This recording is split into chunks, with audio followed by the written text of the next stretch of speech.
Through frost and flame I carve my name in the shadows of mountains untamed. The winds howl secrets of gods untold, a saga of iron and hearts so bold. Oh, thunder calls across the fjord. Oh, the hammer strikes a mighty chord. Oh, Hala's light will guide the way through endless night to... গল্পের শুরুতে মায়া নামের একটা মেয়েকে দেখতে পাই।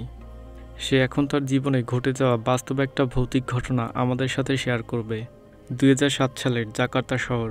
তখন আমরা দুইটা মেয়েকে দেখতে পাই। তো এই মেয়েটার নাম হচ্ছে ইটা, আর এই মেয়েটার নাম হচ্ছে মায়া, যাকে আমরা গল্পের শুরুতে দেখেছি। তারা দুজন বেস্ট ফ্রেন্ড। এখন তারা ক্যামেরার সামনে বিভিন্ন স্টাইলে পোজ দিয়ে ছবি তুলছে। এরপরে তারা খুব মজামস্তি করে। তাদেরকে দেখে এটা বোঝা যাচ্ছে তারা দুজন অনেক চঞ্চল স্বভাবের মেয়ে। এরপরে তারা ইটার বাড়িতে আসে, আর ওই ছবিগুলো স্মৃতি হিসেবে দেয়ালে টানিয়ে রাখে।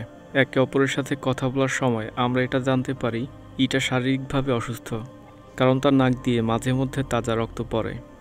এরপর মায়া বাড়িতে যেতে চায়, কারণ সে ফ্রেশ হতে বাথরুমে যাবে। সে কখনো ইটার বাড়ির বাথরুম ইউজ করে না। ইটা যখন এর কারণ জানতে চায়, তখন মায়া কোনো কিছু না বলে তার বাড়িতে চলে আসতে চায়। মূলত ইটার বাড়িটা মায়ের কাছে ভুতুড়ে লাগে। তার মনে হয় ইটার বাড়িতে খারাপ শক্তির উপস্থিতি আছে। এর জন্যই মায়া মূলত তার বাড়ির বাথরুম ইউজ করে না। কিন্তু যাবার সময় মায়া ফিল করে ইটার ঘরে কালো ছায়ার মতো কেউ দাঁড়িয়ে আছে, যা দেখে মায়া কল্পনায় ডুবে যায়। ইটা তার হুঁশ ফিরায়। মায়াকে ঘাবড়াতে দেখে ইটা পিছনে তাকায়, কিন্তু সে কিছুই দেখতে পায় না। ইটার কাছে বিষয়টা বেশ রহস্যজনক লাগে। কারো উপস্থিতি আছে কিনা এটা দেখতে তারা সেখানে যায়। তখন সেখানে ইটার মা চলে আসে। হঠাৎ করে তার মা সামনে পড়ায় তারা দুজন ভয় পেয়ে যায়। ইটার মা তার মায়ের জন্য কিছু খাবার দিয়ে দেয়।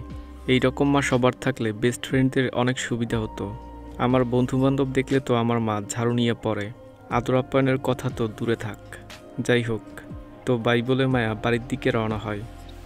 নেক্সট আমরা মায়ের পরিবার দেখতে পাই। মা, বাবা, দাদি আর একটা ভাই আছে তার। তখন মায়ার মা চা এনে তার ভাইয়ের বন্ধুদেরকে দিতে বলে।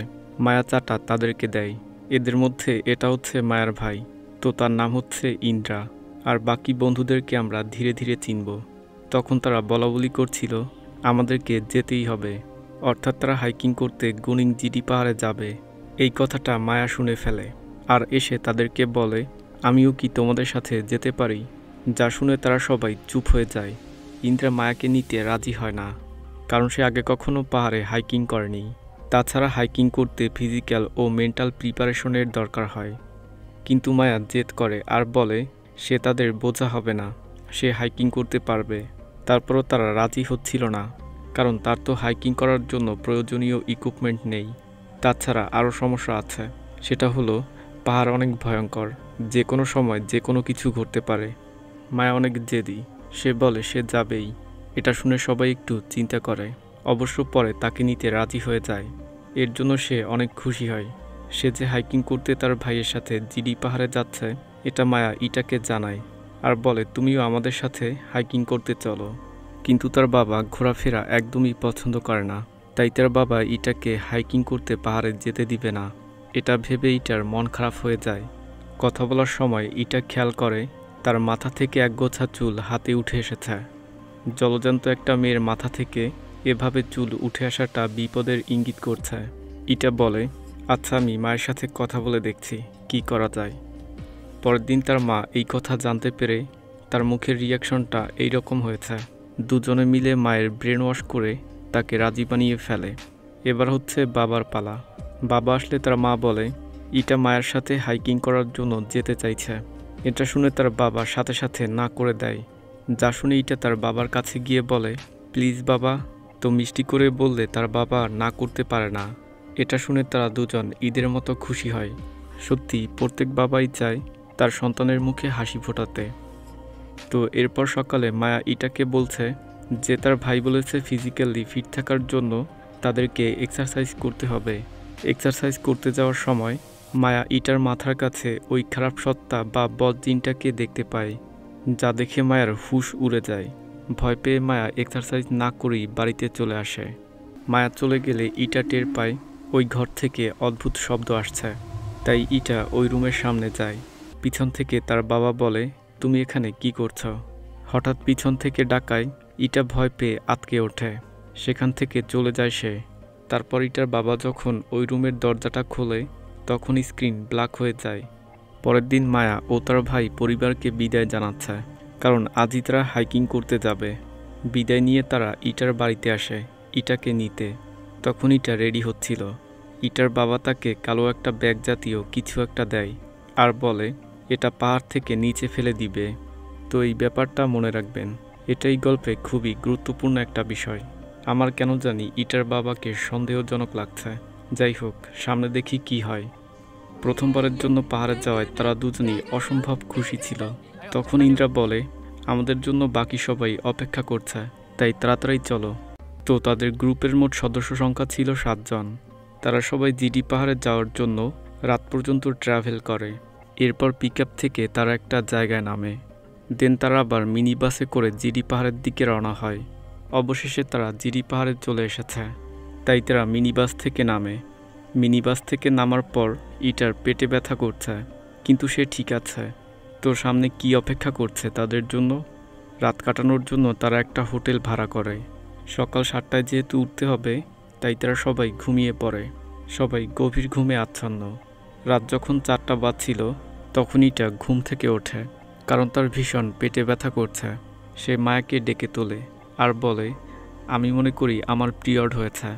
যা শুনে মায়া চিন্তিত হয়ে পড়ে আর বলে, তাহলে কাল তুমি বাড়িতে চলে যাও, কারণ ইন্দোনেশিয়ায় একটা রীতি প্রচলিত আছে, পিরিয়ড চলাকালীন সময়ে জঙ্গলে ঘুরে বেড়ানো অমঙ্গলজনক। আমরা প্রায় চলে এসেছি, কিন্তু পিরিয়ড চলাকালীন হাইকিং করা নিষিদ্ধ। আমি এখন চলে যেতে চাই না। এরপর কাপড় পরিষ্কার করতে ইটা বাথরুমে যায়। আশেপাশে কেউ নেই, ছমছমে একটা পরিবেশ। ফোঁটা ফোঁটা করে ট্যাপ থেকে পানি পড়ছে। ইটা যখন পরিষ্কার হচ্ছিল তখন ওই খারাপ সত্তাটা ইটার হাত থেকে ওই অপরিষ্কার কাপড়টা নিয়ে যায়। উপরে তাকিয়ে ইটা ওই খারাপ সত্তা বা জিনটাকে দেখতে পায়। চিৎকার শুনে মায়া ও ইন্দ্রার ঘুম ভেঙে যায়। সাথে সাথে তারা বাথরুমে আসে। দরজা খোলার চেষ্টা করে তারা। চিল্লাপাল্লা শুনে সবাই সেখানে চলে আসে। হঠাৎই ইটা দরজা খোলে। তাকে দেখে বোঝা যাচ্ছে সে আচ্ছন্ন বা পজেসড হয়ে আছে। এরপর তাকে ঘরে আনা হয়। হোটেলের মালিক তাকে গরম চা দেয়, কিন্তু আশ্চর্যের ব্যাপার হচ্ছে ওই গরম চা ইটা একবারেই খেয়ে ফেলে, যা দেখে তো সবাই অদ্ভুতভাবে ইটার দিকে তাকিয়ে থাকে। এবার ইটা বলছে ভয় পেয়ে গিয়েছে সে। বাথরুমে একটা কালো রাক্ষসের মতো কিছু একটা দেখেছে সে। তার চোখ টকটকে লাল ছিল। খারাপ আত্মা বা সত্তার কথা শুনে হোটেলের মালিক চমকে যায়। ইটার এই কন্ডিশন দেখে সবাই সিদ্ধান্ত নেয় সকালবেলা তাদেরকে বাড়িতে পাঠিয়ে দিবে। তাদের হাইকিং করার কোনো দরকার নেই। মায়াও তাদের সিদ্ধান্তে সম্মতি দেয়। অবশ্যই ইটা বাড়িতে যেতে চাচ্ছিল না, হাইকিং করতে যাবেই সে। পরদিন সকালে ইটা একদম ফিট হয়ে সবার সামনে আসে আর সবাইকে গুড মর্নিং দেয়। এরপরে তারা জিডি পাহাড়ে হাইকিং করার উদ্দেশ্যে রওনা হয়।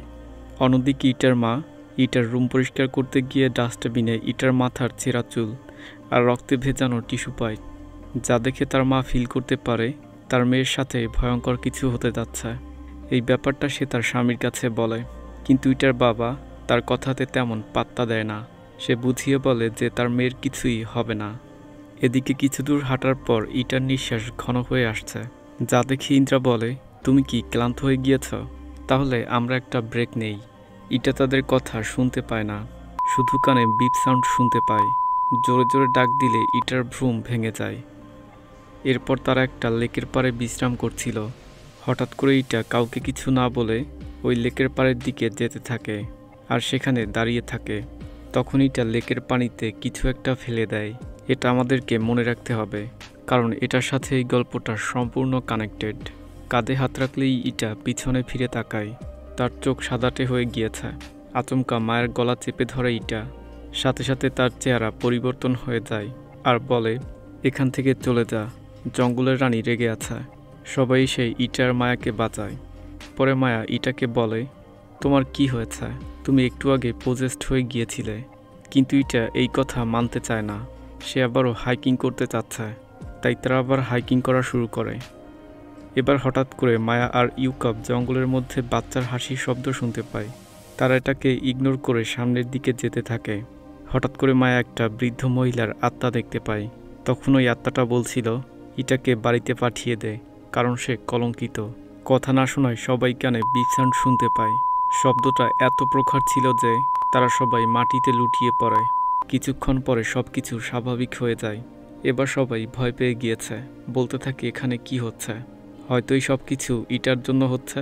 ইটাকে দোষারোপ করায় আমরা ইটার চোখে ভয়ঙ্কর ক্রোধ দেখতে পাই। এলি বলে আমাদেরকে এখান থেকে বাড়িতে যাওয়া উচিত, কিন্তু তারপরও তারা জার্নিটা কন্টিনিউ করে।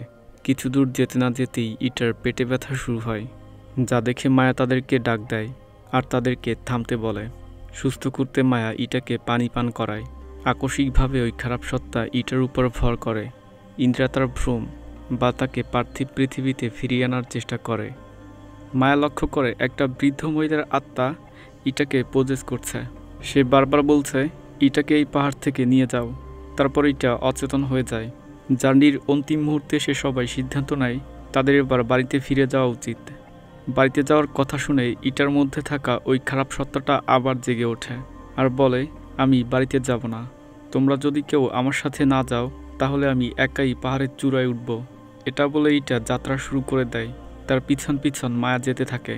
ইন্দ্রা এসে মায়াকে থামায়। মায়া বলে আমাদের এখন কি করা উচিত? এটা তো ইটা না। ঠিক ওই সময় এলি দেখতে পায় ইটা সেখানে নেই। এবার ইটা জঙ্গলে গায়েব হয়ে গিয়েছে, যা দেখে সবাই ইটাকে জঙ্গলে খুঁজতে থাকে। ইটাকে খুঁজে না পেলে ইন্দ্রা আর আকির মাঝে কথা কাটাকাটি হয়, কারণ সে শুরু থেকেই চাচ্ছিল যে ইটা বাড়িতে চলে যাক। তো এলি সে তাদেরকে থামায় আর বলে এখন একে অপরের সাথে মারামারি করার সময় না। তখন ওই বৃদ্ধ মহিলার আত্মা মায়াকে ভয় দেখাতে শুরু করে, যা দেখে তারা সবাই সেখান থেকে পালায়। দৌড়াতে দৌড়াতে তারা একটা জায়গায় এসে থামে। সামনে তাকিয়ে মায়া দেখতে পায় ইটা আগে থেকেই এখানে এসে বসে আছে। মায়া তার কাছে গিয়ে তার সাথে কথা বলে আর দেখতে পায় ইটা এখন নর্মাল হয়ে গিয়েছে। ইটাকে স্বাভাবিক দেখে তারা আবার যাত্রা শুরু করে। দুর্গম পথ পাড়ি দিয়ে পাহাড়ের চূড়ায় উঠতে থাকে তারা। সারাদিন হাইকিং করার পরে তারা অবশেষে জিডি পাহাড়ের চূড়ায় পৌঁছাতে পেরেছে, যেটা সমুদ্রপৃষ্ঠ থেকে 2958 মিটার উঁচুতে ছিল।